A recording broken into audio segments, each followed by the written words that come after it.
Qui dit fin de l'année dit nouvelle résolution. Pour la plupart des personnes, ces fameuses résolutions sont abandonnées au bout de quelques semaines. Mais aujourd'hui, dans cette vidéo, je vous propose une méthode simple pour mettre en place une habitude, pour changer une mauvaise habitude, pour se lancer un challenge ou définir un nouvel objectif. Bien sûr, pas la peine d'attendre la fin de l'année pour déterminer ses objectifs, mais je me suis dit que cette vidéo tombe à pic pour bien préparer la nouvelle année et ne pas se foirer lamentablement, comme le disent si bien des marketeurs très connus sur YouTube. Si tu ne me connais pas, moi c'est Sébastien et sur cette chaîne YouTube, je te parle essentiellement de productivité, d'organisation, d'habitudes et plein de thèmes qui permettent de progresser chaque jour. Mais avant ça, n'hésite pas à t'abonner parce que je vois que 99% des personnes ne sont pas abonnés à cette chaîne et c'est vrai que ça ferait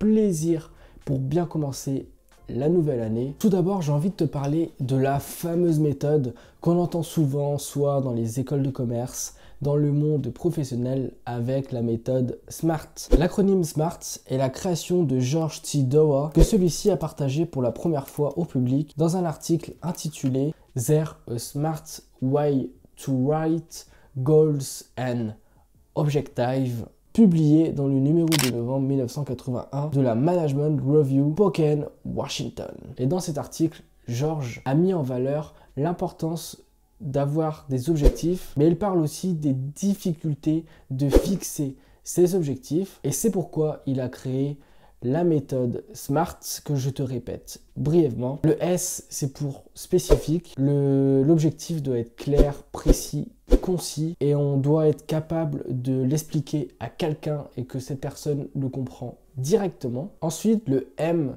pour mesurable. L'objectif doit avoir une valeur quantitative, il doit être mesuré, que ce soit un chiffre, un pourcentage, une quantité, un coût, une fréquence, quelque chose qui permet de mesurer la progression afin d'atteindre son objectif. Je vais te montrer un exemple.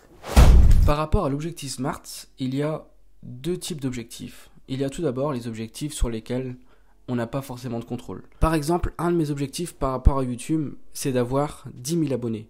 Mais je n'ai pas nécessairement pleinement le contrôle sur les résultats, alors qu'au contraire, un autre objectif, c'est de mettre 25 vidéos sur ma chaîne YouTube pendant l'année 2023. Et là, cette fois, c'est moi qui ai le contrôle entièrement sur le nombre de vidéos à mettre sur ma chaîne YouTube, qui est de 25 vidéos. Ensuite, le A pour atteignable, ça doit être un objectif ambitieux qui nous donne vraiment envie de s'améliorer. Ensuite, le atteignable, SMART.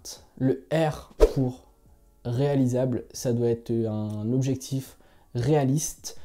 Je ne trouvais pas d'objectif irréalisable pour la plupart des personnes, donc j'ai demandé à ChatGPT et voici ce qu'il m'a dit. Le T pour temporellement défini. Un objectif avec aucune notion de temps est un moyen assuré de procrastiner. Il faut se fixer une date butoir. Ok, cette méthode est bien, mais je vais maintenant te présenter une meilleure méthode pour vraiment définir tout ce que je t'ai dit en début de vidéo. Parce que le problème avec cette méthode, c'est que c'est vraiment trop dans la théorie du changement plutôt que de la mise en pratique. Une meilleure méthode que je préfère utiliser et qui se base sur la méthode SMART, c'est la méthode WHOOP.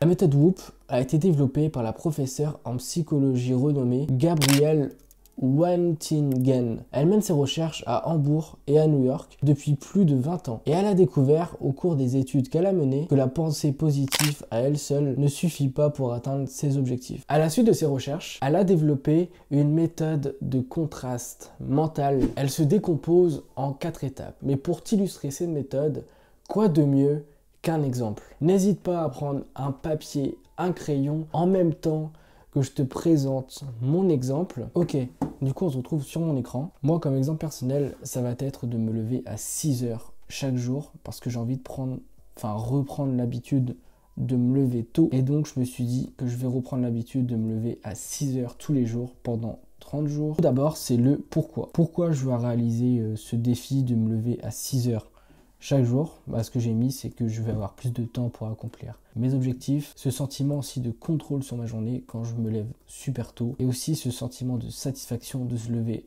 avant tout le monde. Et ensuite, de réaliser ma routine matinale dès le matin. Ensuite, et c'est là que c'est encore intéressant, c'est le SMART Goal. Ça va être le résultat. Et ça va être de visualiser l'objectif en question. Et là, pour moi, ce que j'ai mis, c'est d'avoir les 30 cases cochées pendant ces 30 jours dans mon habit tracker. Et aussi, c'est le fait de ne même plus besoin penser au fait de me lever à 6 heures, c'est juste de le faire directement et arrêter de retarder et d'appuyer sur ce fameux bouton snooze. Ensuite, l'habitude ou les habitudes, ça va être de me lever à 6 heures, voilà. Également de planifier chaque soir ce que je vais faire le lendemain, d'adopter également la même routine matinale chaque jour. Ensuite, de mettre mon téléphone loin de moi pour me pousser à me lever. L'autre question, c'est juste pour voir à quel point je serais surpris de ne pas réaliser ce défi. Franchement, j'ai mis 8 parce que c'est un défi que j'ai déjà réalisé et je sais que j'en suis capable. Et c'est là que ça devient très intéressant d'utiliser cette méthode, c'est les raisons d'échouer. J'ai mis un top 3, mais c'est vrai que si tu identifies plus de raisons, d'obstacles, d'échouer à la réalisation de l'objectif, tu peux le rajouter. Mais moi, j'ai décidé d'en mettre que 3 pour cet objectif en question. D'abord, c'est de me lever, appuyer sur le bouton snooze et retourner dans mon lit confortablement. Ça va être un premier obstacle. Ensuite, de sortir la veille et me lever plus tard. Et pour finir, ne rien avoir préparé la veille. Et tout simplement, je ne sais pas pourquoi je me lève. Ensuite, après avoir déterminé les obstacles, il faut déterminer les solutions à ces obstacles. J'ai mis du coup toutes les solutions qui vont m'aider à réaliser au mieux ce défi. J'ai marqué que si je sors la veille, je dois me fixer une horaire que je respecte pour rentrer chez moi. Autrement, si je rentre plus tard que prévu chez moi, je dois impérativement préparer ma journée du lendemain avant d'aller dormir. Ensuite, qui peut m'aider? J'ai marqué des youtubeurs que j'aime bien sur YouTube. J'ai mis Paolo Z, Mathias Montavon, Grégoire Dossier, ainsi que l'auteur d'un livre que je suis en train de lire actuellement, James Clear, avec le livre À rien peut tout changer. Et ensuite, des actions spécifiques à mettre en place pour la réaliser, ce défi, comme je dois tout d'abord préparer mon habit tracker. Et ça va être une action qui se fait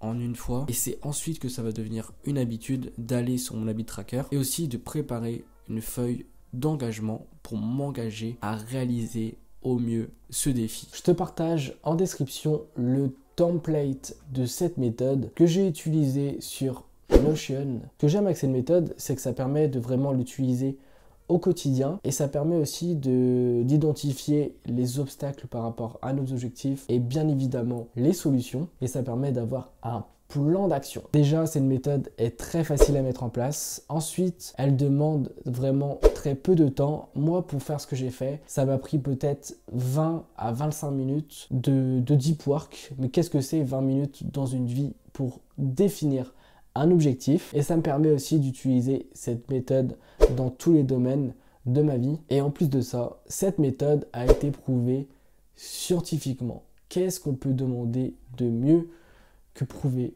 scientifiquement? Donc, n'hésite pas à me dire en commentaire ce que tu as pensé de cette vidéo et à me dire quel objectif ou quel défi, challenge, nouvelle habitude tu as envie d'accomplir pour le mois de janvier.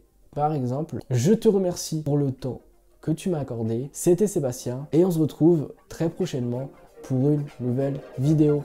Allez, salut!